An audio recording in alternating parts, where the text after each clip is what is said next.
magic button and I'll get. Welcome everybody. Believe it or not, it's Wednesday night here at the Oakland Center for Spiritual Living. My name is Paul. I'll be your host tonight. It is Wednesday, May 11th, and welcome to our Wednesday night midweek Oasis service. We have a wonderful evening planned for you, so let's get to it. I know some of you got one eye on me and one eye on TNT right now, but remember, God is everywhere present. Absolutely. God is, I am, and so are the warriors. So with that in mind, hello, church family, welcome. So what is Wednesday night service and why do we call it the Oasis? That's because our Wednesday night service is designed to be a place where we can be together as a community, to be spiritually refreshed between Sundays. We present our Wednesday night service in our version of satsang, or the satsang style, where we have a speaker that speaks on the theme, and then we open it up for an informal, intimate, and rich exchange of information with questions and answers and wonderful discussion. So with that in mind, our annual theme this year is Wonder, Wonder Everywhere. And the monthly theme is Living Everyday Wonder on focusing on emotions. Now, last week, Regina Buckwalter introduced us, started our month off. We're so grateful for what she led us with and everything we did last week. But this week, we have practitioner and ministerial student Lucian Baker with us. Isn't that great? Oh, I can hardly wait. But if you're here for the first time, we welcome you open-heartedly, fearlessly in our hearts. Lucian, we welcome new people. We encourage you to investigate and explore our website. There's lots of information on there. Also check out our events page. That's all the upcoming events. And if you'd like to get it in your email, you can sign up on the homepage to receive our Village News newsletter. And in the lower left-hand side of the homepage, you can submit your email address and you'll start receiving that newsletter that tells you everything that's coming up in the coming week, all the Zoom links, if it's a Zoom event, or the who, what, where, and why of everything. So please, if you're interested in pursuing us more, check out our website. Please notice, if you haven't done it already, we're going to ask you to close your mic, shut down your microphone and your camera, because that will improve the quality of our transmission while Lucian speaks tonight. So if you can do that, great. If not, our team will do it for you. Please stay tuned for our special and important announcements. At the end, we have a lot ramping up in our education committee and ministry. And we got some exciting new things to do tonight. So the announcements are going to be a little fun. They're going to be high tech tonight. And I'll just dangle that in front of your attention, and hopefully you'll stay for all of it. So again, our speaker tonight is practitioner and ministerial student Lucian Baker. I don't have to tell you very much about him other than wonder. Well, he's the wonder in wonderful. And he makes us all just appreciate so much our lives and our work here at the center, because he represents it so well. So tonight he's going to be speaking on the fear factor. Lucian, is that still the plan? Yes, indeed. Wonderful.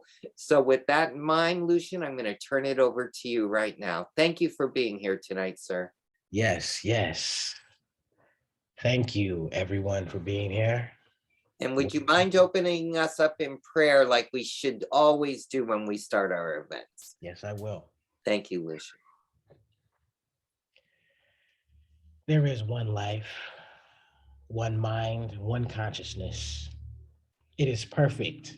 It is my life. It is everyone attending this service and everyone not attending this service.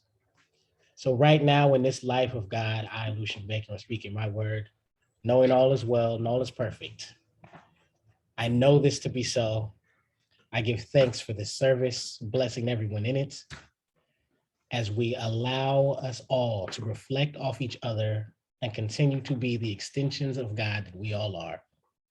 For this and so much more, I'm thankful. I release, and so it is. Greetings, greetings, everyone. Thank you for being here. Yes, the fear factor. This is fun. Number one, Joe Rogan is one of my favorite comedians of all time. I love that guy. I can't really repeat none of my favorite jokes of his right now, but yes, that's my guy right there.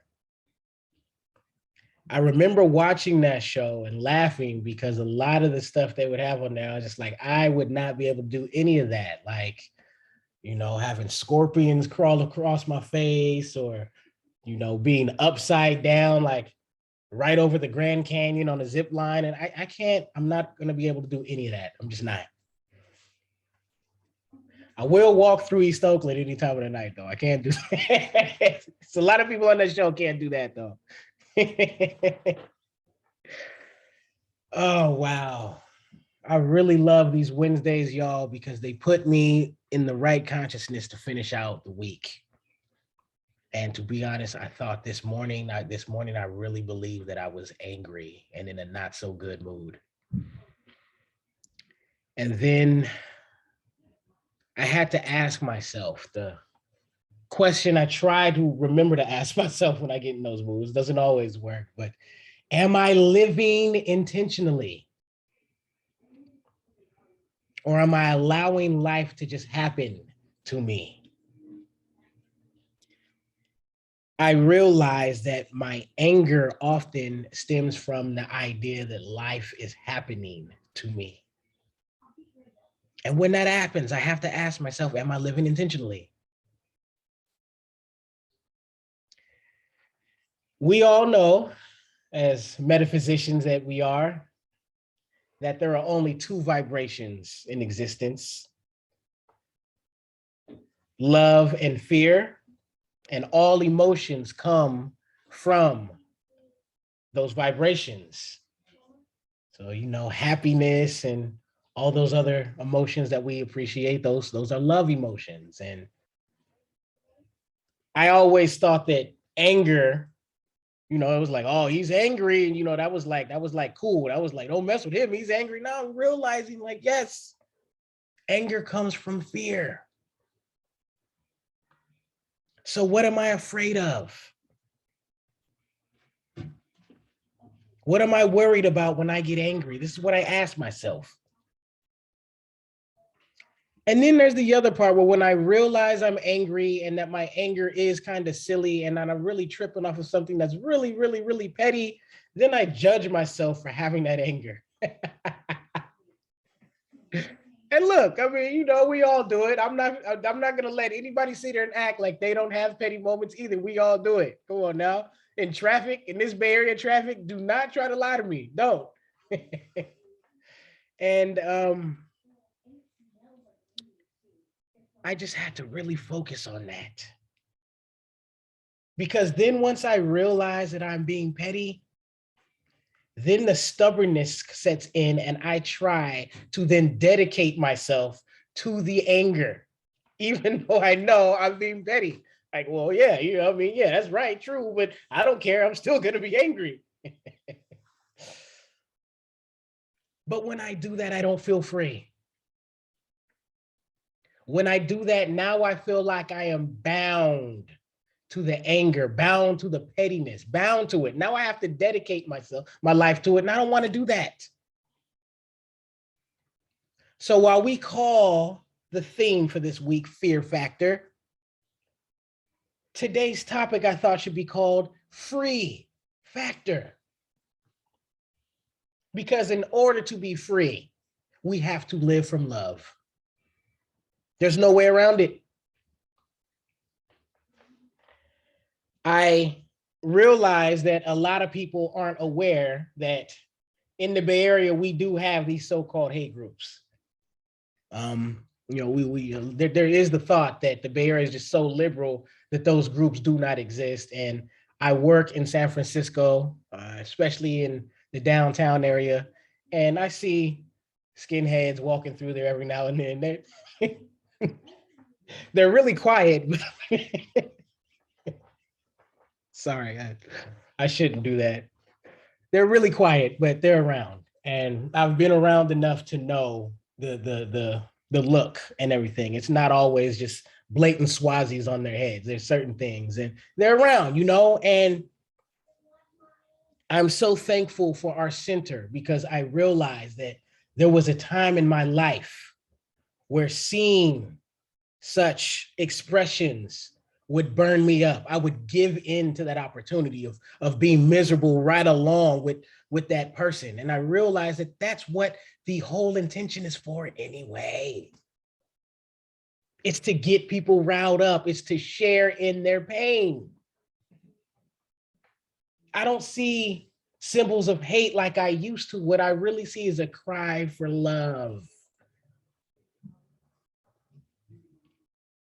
We know that this thing called hate does not really exist. We have to know that that's fear we are looking at.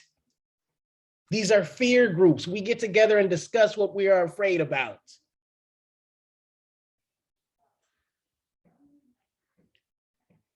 And due to hip hop, we have this term that has now kind of spilled into all genres. We all use it from time to time, and that is calling somebody a hater, right? In hip hop, there's two things you don't ever want to be called. You don't want to be called a snitch. You don't want to be called a hater. Those are two things. That's like being called a communist back in the 60s. Like, oh my goodness, a hater? You let a hater in your house? It's bad. And now at 41, I really look at that and I realize that it's time for us to stop shaming each other for having those jealous feelings, because we all have them. We all have them, and we all have acted them out at times and will continue to, because those emotions are there. I'm learning to acknowledge those not so appreciated emotions we all have. See, if we make it safe for people to be jealous, safe for people to express their fears, if we do that, then from a loving, that's the key part, a loving place, we can then maybe help them to explore what it is they're afraid of. Fear, false evidence appearing real. I really don't like using acronyms that everyone else has used, but that one is just way too accurate and way too on point not to use it. The key word is false, though. False evidence appearing real. To live in fear is to live in a lie, period. And what is the lie? What is the number one lie? That God and something else exist. See, when we truly know that there is only God, there is no room for fear. When we truly know, that is a free life, when we truly know that God is all there is. I've watched my grandmother do, oh my goodness, just so many things that would just have all of us biting our nails. We could never get my grandmother to lock her front door. She would just say, I'm not living in fear like that. I don't lock my door and I'm not going to now. And she won't. I remember times where she would have a check written for a large amount of money, misplace the check and not cancel it. Not cancel her credit cards if she lost her purse, and just by the grace of God, it just turns up and nothing happens. I'm not suggesting we do that. That one was on a level I just, maybe we shouldn't go that far. But what I am saying is there's a certain freedom that my grandmother lives from when she lives like that. Am I living intentionally? And what's your free factor? Huh? What is your free factor? What is it in your life that we are ready to be free from? Risk is a thing, right? Risk is like, whoa, that's what we measure with. What's the risk here? But come on, what's a life with no risk? Is that even fun?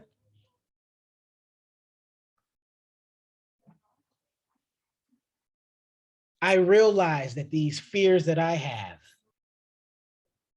and I could just name a few of them if y'all promise not to laugh at me, but I'm still afraid of the dark.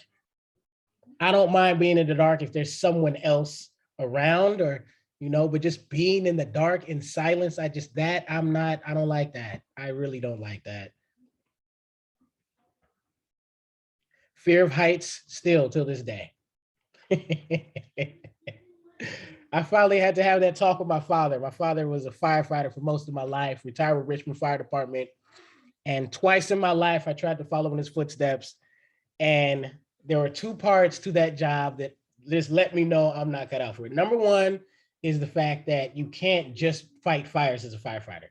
You're also going to go on medical calls, and I'm way too squeamish and way too much of an empath to see that kind of stuff. So that's number one. And number two was when they had me climb that aerial ladder. That thing is 120 feet. They didn't even tell me that I was going to be climbing it that day. I got to about 80 feet and I couldn't admit that I was afraid, but I did tell them I was tired. And they knew what that meant. Look, that's 80 feet. I don't need to go any higher than that. It's fine. Heights and the dark are two things I'll admit that I am afraid of till this day. Something I remember my grandmother always reminded me of, though, is anything we are afraid of, we should go and investigate and learn more about. And with that theory, I've come to appreciate bees. I can appreciate bees now. Still don't like them flying around my head. Anything that can fly and sting me, I just don't really like, but I'm not afraid of them like I used to be. Used to be if a bee got in the house, like the whole house had to shut down. We might as well find another house. I don't even want to be in that house no more if a bee got in that house. I'm not like that anymore.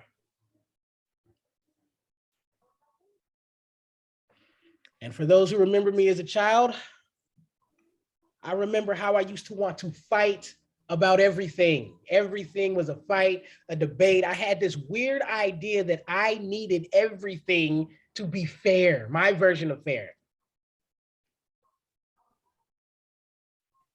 As if the universe needed me to keep order of things, right? Everything had to be fair. Like, Lucian, what are you doing? Yeah, that's not fair. No, that's not fair. She got this many cookies with this many chocolate chips in it. That's not fair. That was me. Hi, Stacy. I was trying to hear Lucian. And I'm listening, looking at him, but I don't know how to. In a human realm, So the idea of unfair does exist. But on a cosmic level, all is balance. There is no unfair in the cosmic realm. Everything is fair. Living from that realm is true freedom. This is when we see everything as an extension of us. There's no need for hate, no need for fear, no need in this belief in separation. Once we get to that cosmic realm that is already there, we're already in it. We don't have to do anything except let go of our fear. The only way we get to that realm is via love. It's the only way. It is the only way to get there. And love, unconditional love, true love, there is no greater freedom than that. There isn't.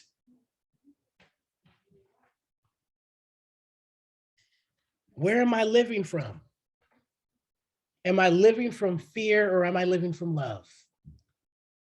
This is what I ask myself when I have a disagreement with a loved one, with anyone from that matter. What am I holding on to? I don't want to ruffle any feathers, but there are always those people who always brag about how well they can hold a grudge, right? Oh, I can hold a grudge. Oh, yeah, sure can. And I mean, I hate to ruffle feathers, but oftentimes I see those people appearing as unhealthy because holding grudges is unhealthy. I was one of those people, always getting a strep throat every season because you're holding that in there and it needs to come out.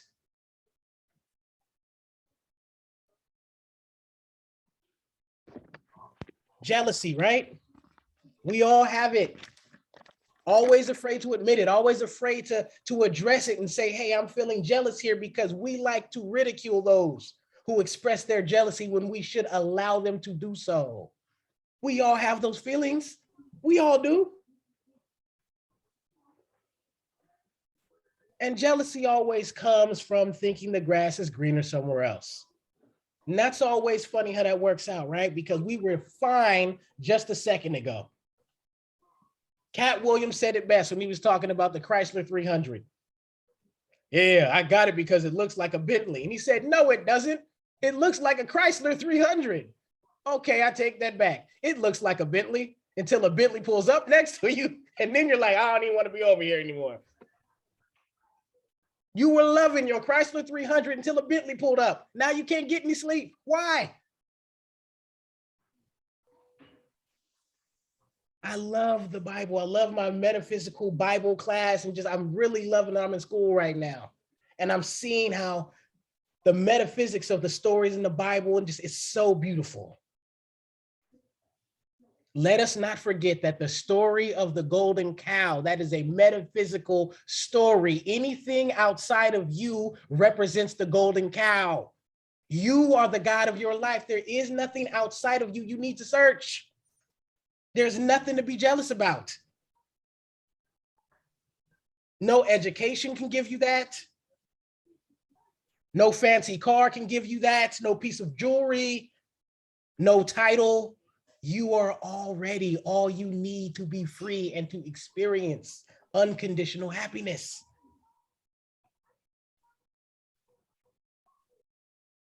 I used to look at others, especially the ladies' men, and be so jealous of that. I'm not gonna lie, especially in high school, I used to be so jealous of that, especially Tupac.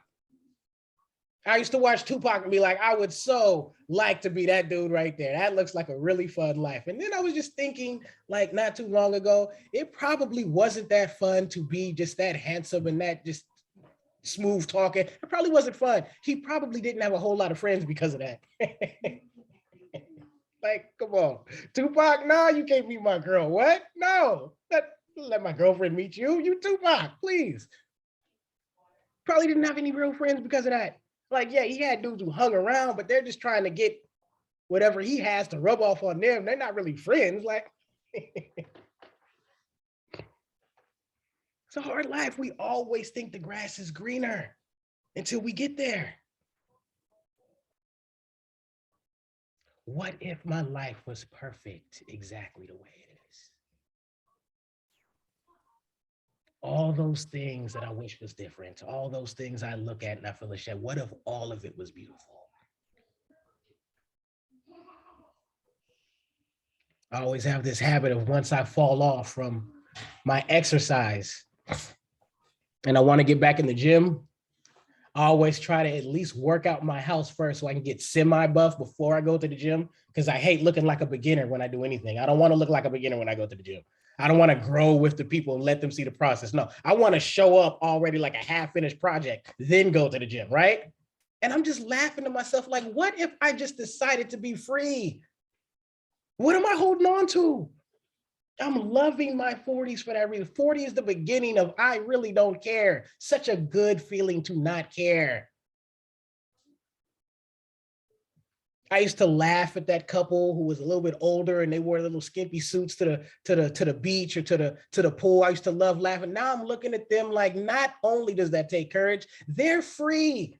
They know I'm laughing at them and they do not care.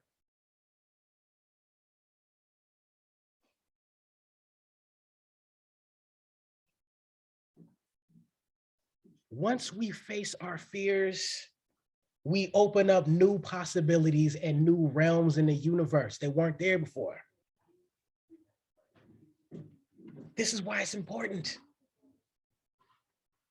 They say there's no fear but fear itself. But what we're really saying is that the greatest fear we will ever face is our own greatness. There's nothing more frightening than that. Mike Tyson, the baddest man on the planet, still to this day, said every single time he got in the ring, he was afraid. Do you hear me? Mike Tyson was afraid ever? The greatest fear we'll ever face is our own greatness. Think about the dreams you've had that frightened you. Think about the things you faced in life that you came through, things that other people have not even thought about having to face. Think about the things you've gone through. We all know how great we are. We do. We just don't. Like, that is frightening to actually want to be that. Like, we know that greatness that we've seen. We've all got a glimpse of it. God, you want me to be that? You know how frightening that is? That's why hate is fake. You don't really hate me.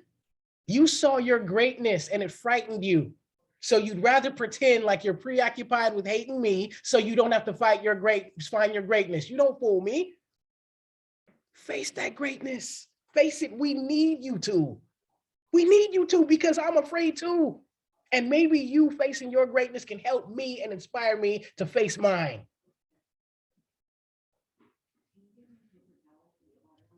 So amazing how I tell myself when the fear comes and I give into it, and I always call somebody talking about, I just don't know what to do. Yes, you do, Lucian. Yes, you do. We always know what we really need to do. Come on now, right? We know what we need to, we just don't want to.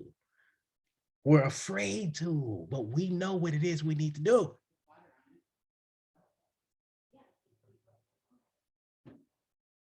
Look at how amazing you are. Accept that. Accept how amazing you are. Yes, that's you. Don't flinch. That's you. What is your free factor? That business you always wanted to start, that book you always wanted to write,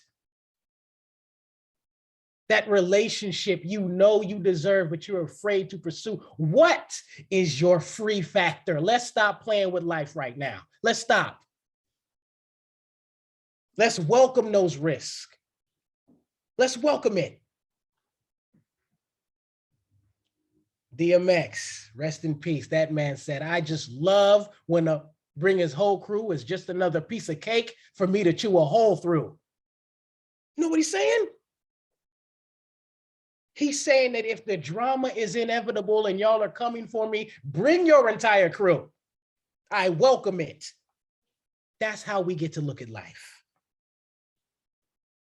I am searching for my greatness, and it better not hide. And if it has a crew with it, bring the crew on too. It's so much easier to preoccupy ourselves with outside things.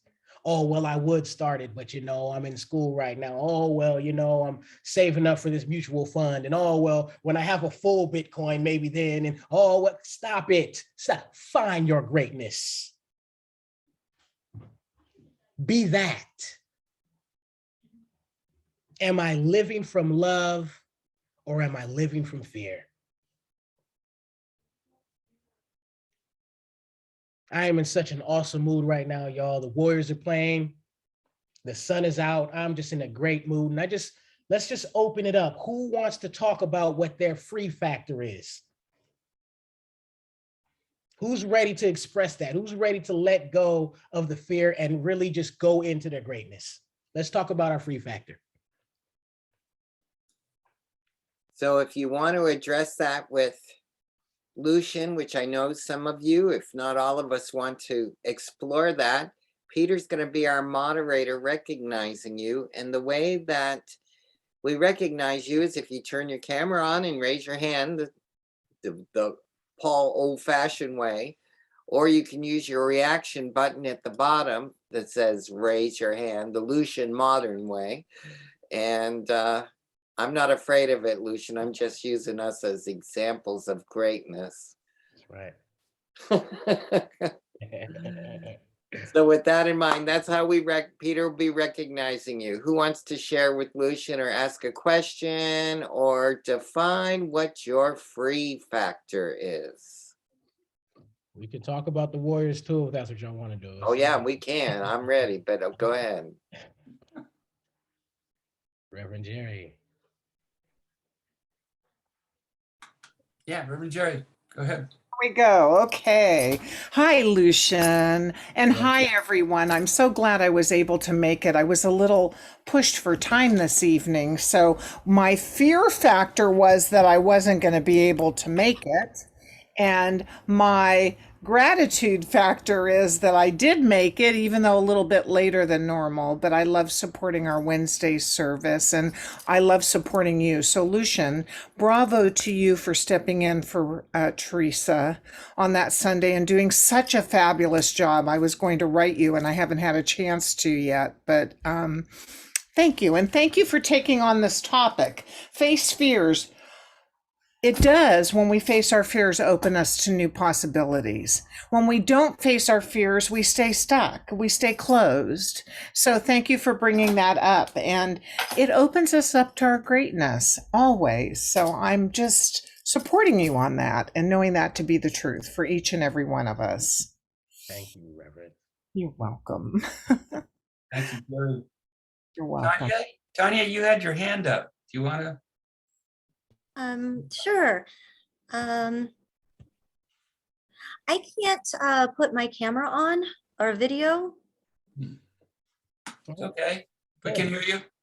All right. So I want to just say this is more of a testimony of going through the hardest time of my life for over 4 years and living in great fear for quite a while. And just practicing science of mind every single day, and other avenues as well, some Buddhism, some of this and some of that. And what has happened in the past, I'd say 8 months, is I bought my own place. I manifested a free piano in my place.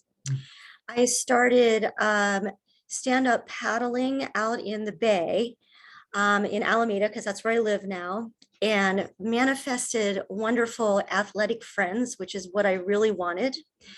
And now I also manifested a swim group that I go every Saturday morning to swim with. I manifested just so many incredible things. And that's not for me. I am not bragging at all. I am just so astounded at once you start opening up your heart and your mind and open to possibilities. It's amazing what happens. And I know that I still have those areas of fear that I am still working on, but wow, what an amazing 8 months it has been for me. And I just want to really say thank you to OCSL. I haven't been to OCSL in a while, but I listen every single week to all of the YouTube videos. So I just want to say thank you. And that's my testimony of what wonderful things can happen. I'm complete. Great. Thanks, Tanya. That's awesome. I love it. Yeah, facing our fears. Sabrina. I was watching Lucian. Go ahead, Sabrina. Unmute. Yeah, you go.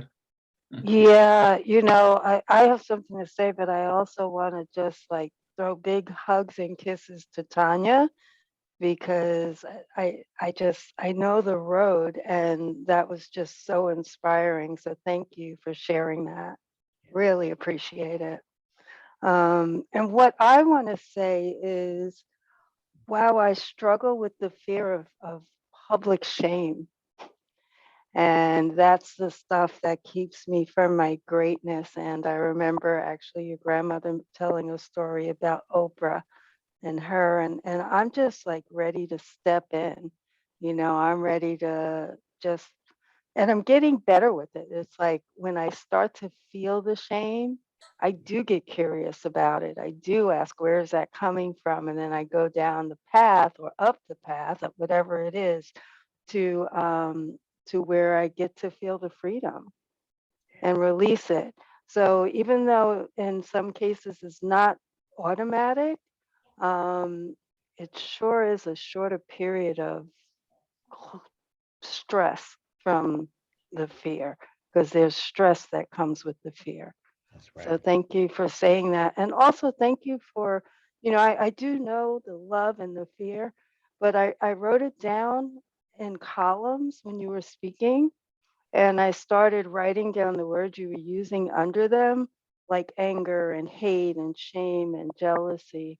And it does remind me when I am afraid of, especially during these times, like racist comments and things like that, that it is coming from a place of fear, and, you know, ignorance too. But the fear is there. And then I liked looking at the other column. I choose the joy, I choose the happiness, and I like that I get to choose. So thank you. Thank you. Great. Thank you for that. Yes.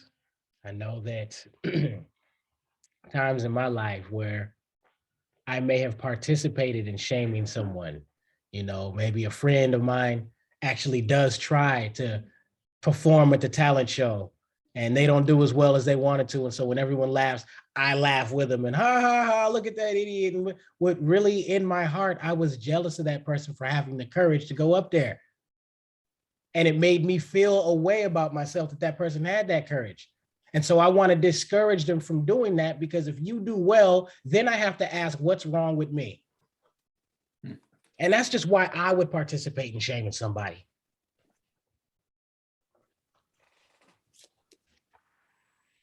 And I don't know, I feel like we should make it safe for us to talk about those feelings too, you know, of jealousy and fear. We should make it a lot safe so that we can have a loving environment to grow from it, because we all have it. You'll never catch me admitting that I ever get jealous except right here. So just it's the only place I feel safe admitting that, right here. If any team, oh, there we go. Christine, you need to unmute yourself. So I've been in a lot of therapy lately, and when I'm working, I work with kids with autism and behavioral issues, and I use the characters from Inside Out, and there are 5 of them: joy, sadness. Oh my, I'm blanking. There are 5 of them. And disgust is the green one, and I'm really not disgusted by that much stuff, but I realize for me it's the green-eyed monster. It's whenever I'm feeling jealous is the one I always have the hardest time recognizing. And kind of like you said, Lucian, if I can just admit that I'm jealous, it's like, oh, okay, I'm jealous. Why is that? Well, because I actually just want that for me, and it's okay. So rather than making fun of you for having that, it's okay to want that for me. You know, like I also just turned 40 this year, and I'm single, and like it was really hard. My younger, goofy, messed up brother got married before I did and got a house before I did, even though I'm the crazy overachiever who went to USC, and he's a slacker who delivered pizzas and played video games. And he's got the house, and he's got the wife, and he's got the kid. And it was just like, and it's been really hard. Like, I'm so happy he found an amazing woman that he adores, who adores him back, but I'm also a little jealous because I want that for me too. So anyways, that was my response. So yeah, like, and admitting it is the first step. And so, on my better days, like I keep trying to say yes, then there's someone that, like, for every guy that great guy that hooks up with somebody else, that means, okay, my guy is that much closer. I just got to keep holding that. So yeah, I'm complete. Thank you. Open the floor. Anybody else? Thank you. Lucian, you need to unmute, baby. That share was so amazing. I was speechless. That's what that was. I want to applaud you for your courage. It took a lot of courage to say that out loud, and that's beautiful, and I commend you for that. Well, thanks. Thanks, Lucian. That's one of the reasons I love working with the teen group, is because the teens don't care. They don't care that I haven't hit all these milestones. All they care about is whether I'm listening to them. And that's, and it's like anything's possible. And so I just get to hold their dreams. It's like, you want to go to Europe? Great. You want to become a singer or a drummer? Awesome. Like, I just is like, it's a yes and let's do this. And so that's why it's so fun to play in that energy. And that's why I just wish everyone could go to teen camp. Sorry, teen camp registration just opened, and I've been like texting with other advisors and getting really excited. And one of my, Lucian, it's so cool. So I've worked for OUSD and in OUSD schools since 2012. And one of my 6-year-olds, who has always been on the, how do I say this? The queer spectrum since he was 6. He is a diva who would be great with a boa, but that is not cool when you're in East or West Oakland. Is now old enough to go to camp. And so I'm working with CJ to see if I can get him to camp. And it's just like, if I could get him to camp and he would love it and they would love him. And it's like, you know, and we need some more diversity in teen camp. Like, I love teen camp, but we need to shake that up. And like, so anyways, yeah. While we're on that note, I also want to piggyback off of that, because growing up in Science of Mind was not easy for me. I'd be at the lunch table and we'd start talking, what church you go to? And oh, what church you go to? When I say my church, what? I've never heard of that. What Science of Mind? What are you doing? And it would always be this thing, and I would always feel lonely. And it wasn't until my grandmother made me go to teen camp at 13. Well, no, go to teen church at 13. And so all these 17-year-olds, we don't want him here. And I felt very uncomfortable. I'm so glad I went to teen camp. I have friends for life from teen camp that celebrated me and all my weirdness and being a Black kid who listens to Red Hot Chili Peppers. And I'm not getting laughed at for that here though, see? And that's important. And I'm saying that because there was a time once I hit 30 where I felt like I was too old to be a teen camp advisor. And if I tried to do it now, they would laugh at me. They'd tease me. They'd say, who's this old guy? But I remember as a teen how much I loved getting wisdom from my elders and how it guided me through so much. You're never too old to relate to teens. They need our light. They need our wisdom. And it's another way for us to conquer our fears because we watch them do it and it inspires us. It does. And that's something I have to remember. If I ever feel myself in stagnant energy, being around the youth always rejuvenates me.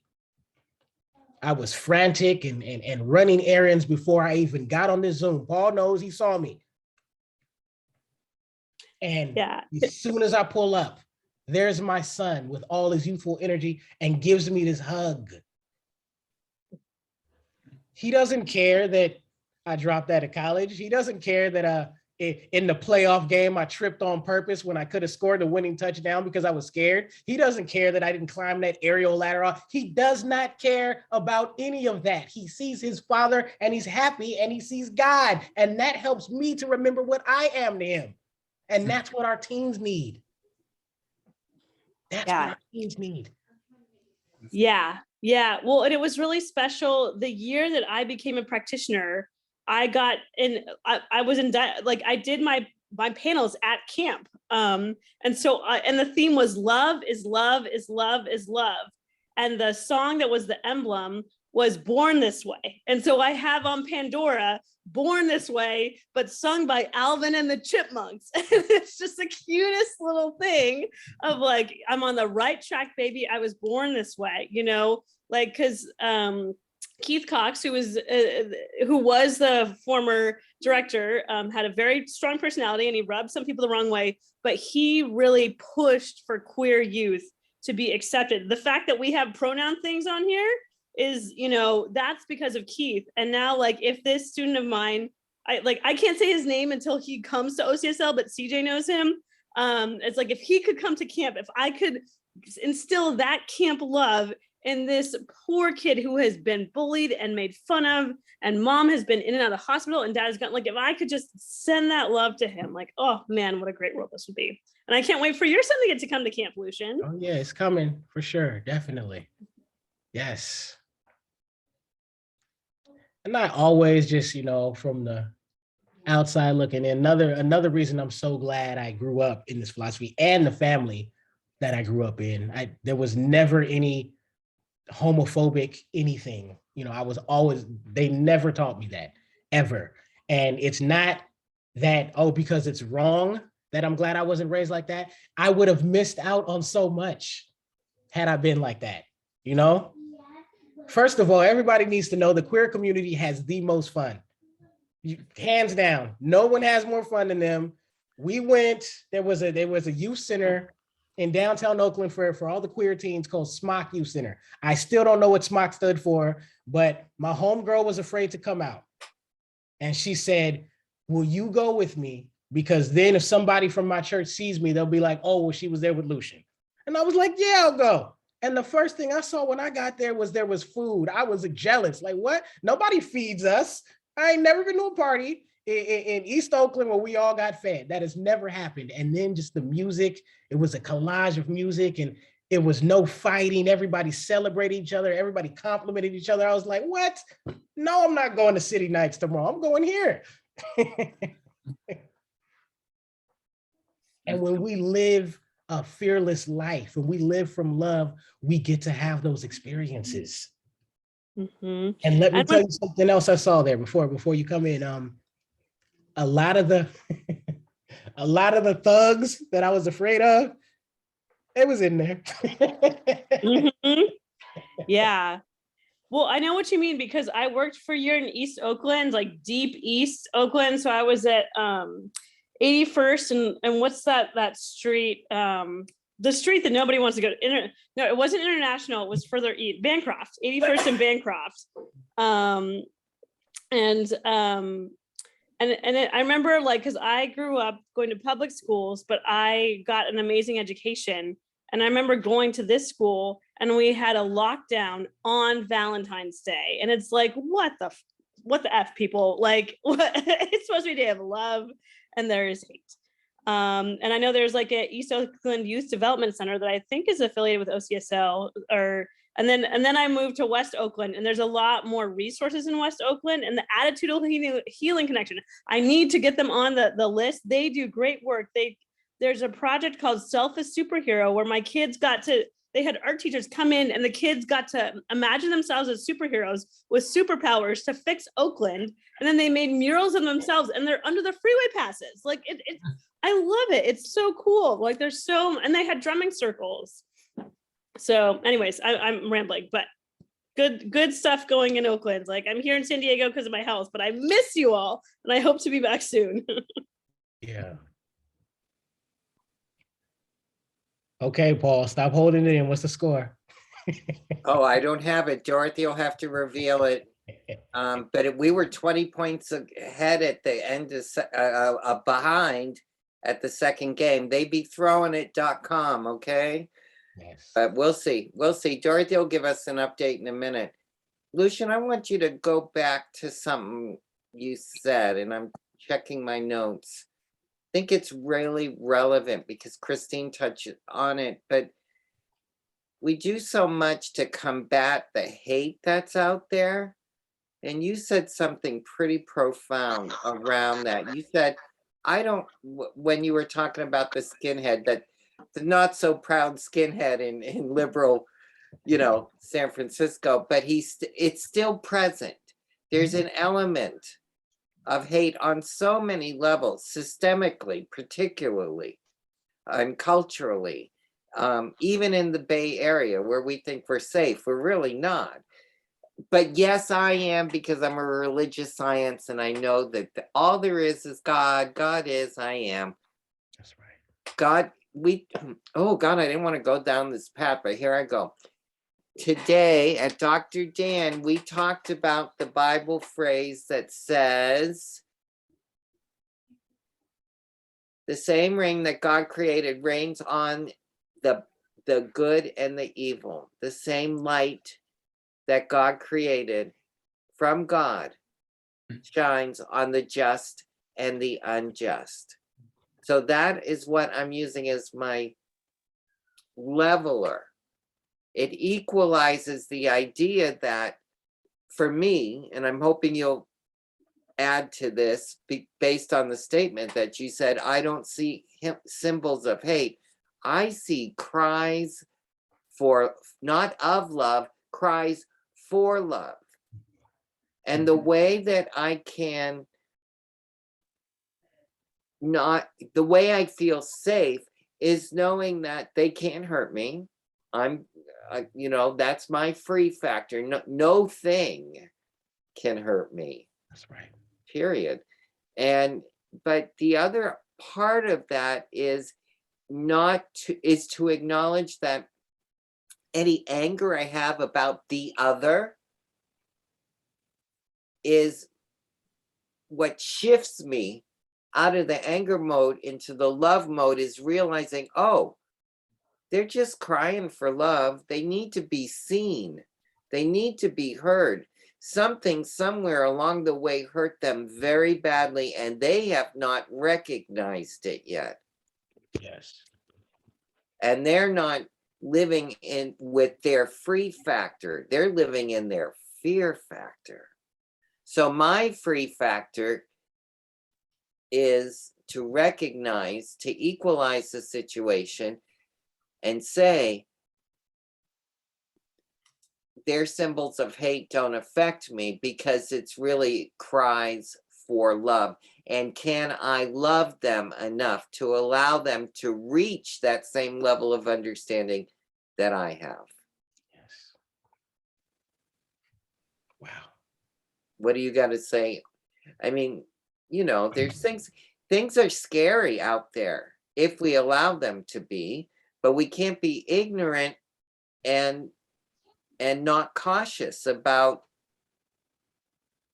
So we bolster up our security by going, God is, I am. The same rain shines on both. The same light shines on both. They're children of God too. Mhm. They just need a little bit more love right now than I need. And I'm going to give it to them. And I really think that's all you can do, is just to love them, you know, in your way. Love them and let go of the fear around them. This is Dorothy. Score is 50-77. Memphis. They're throwing the game, Dorothy, but I won't hate them for it. I'll love them for it because they're going to bring the game home to us. Yeah. Anyways, aside from that, Lucian, I digress. I'm just, you know, all this torment we've had in our social structure and our cultural structures and all the things we've lived through the pandemic and the political environment and the things that's going on right now. The only thing that gives me any comfort is knowing they're crying for love. Mm. Yeah. And you said it tonight. So I'd like to focus on, for me, share with everybody that the avenue that's bringing me some strength and moving me from fear about all that is that they're no different than me. We all want the same thing. It's to be heard, to be seen, to be loved, to be praised and raised. Right. Is that the solution, Lucian? No,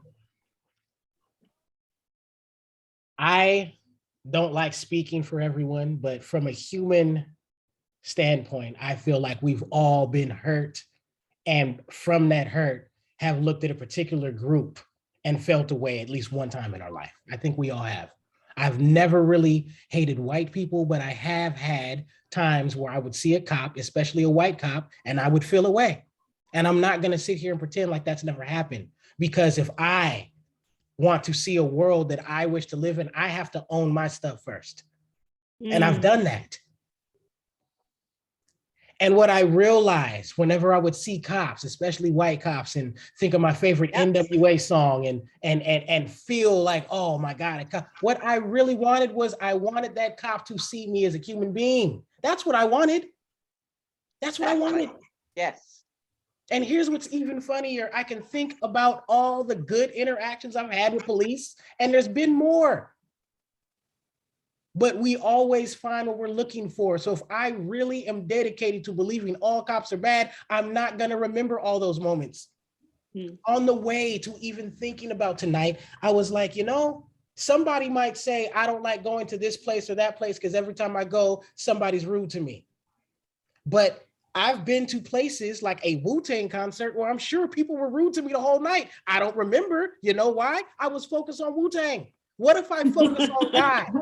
What if I focus on God? Preach it, Lucian. And don't see anything of that? What if I do that? Anytime a dude, we all know this, we can all know this right now. Anytime a dude says, stay away from women, they're trouble, you want a woman to pay attention to you, bruh. Shut up. That's why you're saying it. Oh, women are just, you just want, oh, you got hurt, bro. And I know I've been there. So when I see that dude with the Swazi, I know what it's about. You're not mad at me. You mad at that tall, handsome dude who stole your girl. I don't like him either. Why you mad at me? You mad at that tall, handsome black dude who stole your girl. We all don't like him. He steals everybody's girl. Don't be mad at me. Why don't we make each other sharper so we can be fly? Why don't we do that? Because that's really what it's about, especially male racism. We know that male racism is really about that. It's about dating. You afraid of getting your girl snatched. That's what it's about. And that's why it doesn't bother me when I see it, because I've had that same fear before too. Why don't we make it safe for us to say that out loud? That guy intimidates me. He makes me feel a way, and it's making me feel. Once you say it out loud, then you realize, you know what? Wait a minute. All I have to do is learn from him. Oh, wow. I don't have to hate him. I need to go make friends with him. Duh. There you go. That's what I do. You snatch from me, you get to be my partner, homie. That's because I have to learn what you know. Real talk. That was always the rule in Oakland. You snatch from me, I get to be your friend now. All right, fine. You got her. Now teach me. Let's do that. Let's look for opportunities to love instead of hate. I'll never forget the one time I was very young working at this club, this alternative medicine club in San Francisco. And this one punk rock kid would always feel uneasy when I was at the register. He would always choose somebody else. And for a while, it made us have a feeling, because when he did it, my own security was, this guy's racist. And of course, I can't, God needs me to point out when somebody's racist. I can't just let a racist get away. Oh, no. So he doesn't like me, fine. I'm not gonna like him. And we had this weird, stupid thing for heck alone, when really we were both just insecure. And finally, because he was in a rush and because I was off break, we ended up at the register together, because God loves playing practical jokes on people. And we're at this register. And the first thing out of his mouth, because we're all playing hip hop, we're all dressed in baggy clothes, he says something really out of pocket to me. He goes, usually I don't even like coming here because I feel like I don't get treated right because my hat's not backward. And I just smiled at him and said, I'm not even wearing a hat. I'm not even wearing a hat, bro. And he just smiled back at me and said, that was a good answer. And we became friends right in that moment. He felt because he was white, he wasn't going to get treated fair for whatever reason. And I felt because he didn't want to come to my register that he was racist. And we were both tripping off shit that wasn't even there. This is what fear does. Fear is not even real. That's why I call it false evidence appearing real. If we live in fear, we are living a lie, period. To worry is to doubt God. So I either believe it or I don't. And I have to remember that. That's for me to hear. To worry is to doubt God. If I find an inevitable situation that I know God put me there, See, I don't have to go climb that aerial ladder if I don't have to. But if I wake up and that's the only way to get out of danger, then God put me there and it's time to get over it. Thank you, Reverend Lucian. Amen. Amen. What we doing, Oakland? OCSL gives me the Holy Ghost. All right. That's good. Your grandmother's on this call listening to her grandson. You smile. Hey, Reverend E. Trisha's got her hand There's your up here. blessing right there. The blessing right there is your grandmother, okay? Never mind. That's right. All right. Yeah. Trisha, go ahead. Go ahead, honey. No, we've run out of time. It's okay. No, go ahead, please. We got time. You got a minute. We got time. I got the Warriors going. Don't worry. Never mind. Okay. Okay, another time. All right. So, blessed be. We will thank Lucian for being here. Thank you, Lucian. I know we've all Hey, had. great job, Lucian. Amen. Thank him. And at this point, we have some messages for you to hear. And we still have to spend a little bit of time reading the Minister's Covenant, New Minister's Covenant. So Peter and Constance, when you're ready.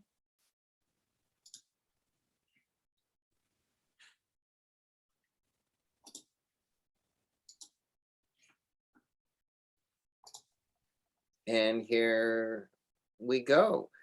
This Sunday, May 15th, Reverend Sally Bartholomew will be speaking on If You're Happy and You Know It. So join us in person with meditation at 10 and the service at 10:30. And right now we have a little technical video presentation for you.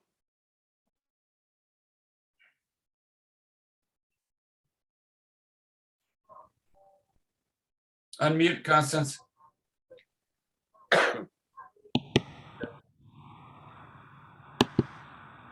Oops, wrong window. Hold on a second. There we go. Okay.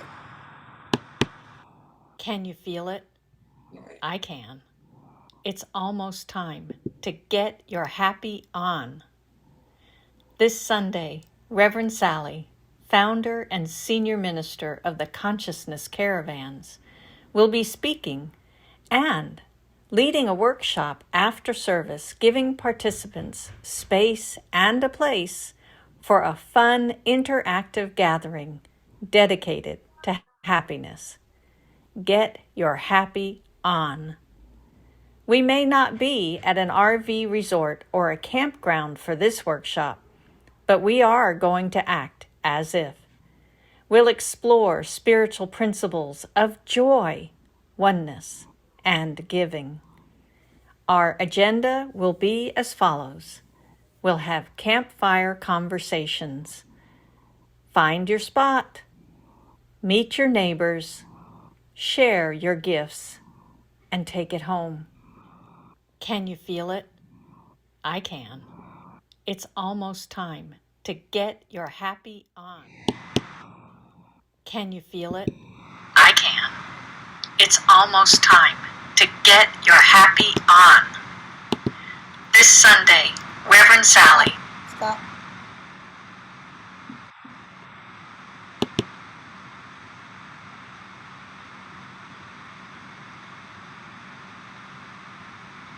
Paul, you're muted. Muted, Paul. Paul, you're muted.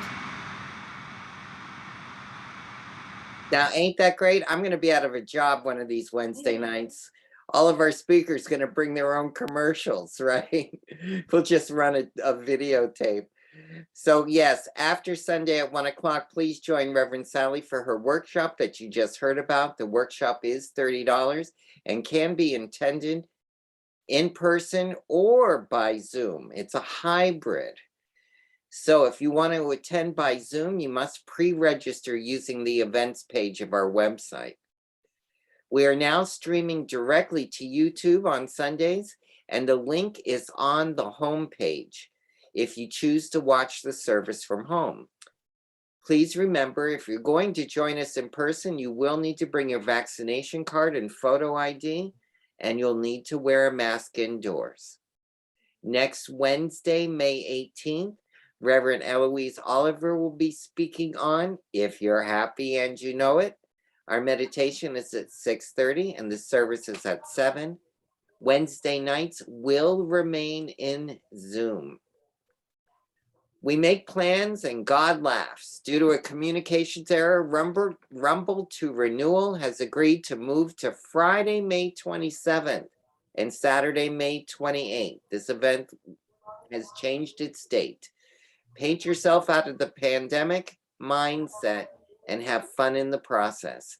The virus is still with us. How we let it impact our thinking is our choice. This is process painting and no knowledge or experience is needed. Cost is $150 and all supplies included. This is in person only, so please register on the events page of our website. Hot off the presses, I mean literally hot off the presses, are the books by Reverend E. and Barbara Williams, and both are now available in our bookstore. As well, the bookstore welcomes 2 new local artists, Letitia Baker and Afaya Asabi. Visit with them in the courtyard on May 22nd after Sunday service. Are you interested in up-leveling your spiritual practice? We have discussion groups, morning devotional, and prayer opportunities available to you. All of these are listed on one centralized space on the events page of oaklandcsl.org. Please check it out. You can also contribute. You can also contribute to relief for Ukraine.